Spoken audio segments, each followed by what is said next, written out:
মেয়ে, তুই একটা কথা মনে মাথায় রাখ।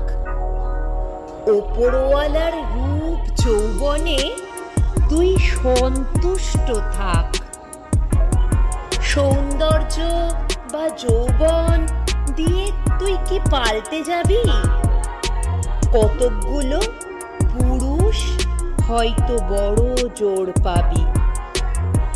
সেই পুরুষগুলো মানুষ কিন্তু নাও হতে পারে।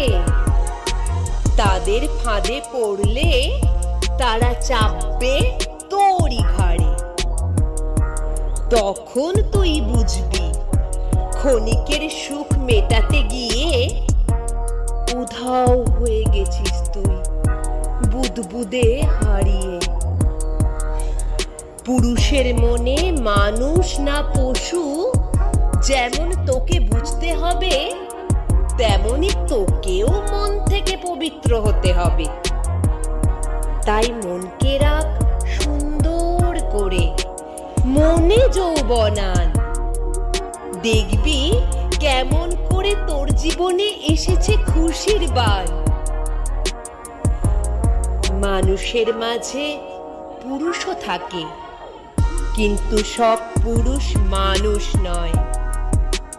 তাই মানুষকে সওদা না করে সাথী ভাবতে হয়। অর্থে যদি সাথ না দিস, শ্রমে সাথ দে। শ্রমেও যদি হার মানিস, শুধু মনেই সাথ দে। তবুও তুই কোনো মানুষের সুযোগ নিস না। রূপ যৌবনের অপব্যবহার মোটেও করিস না। পরিশ্রমের ফল তো তুই এমনিতেই পাবি। যৌবনের সওদায় হয়তো হেরে যাবি। তাই বলি মেয়ে, তুই কথাটা মনে মাথায় রাখ। মানুষ হয়ে মানুষ খোঁজ, পুরুষ বাদ।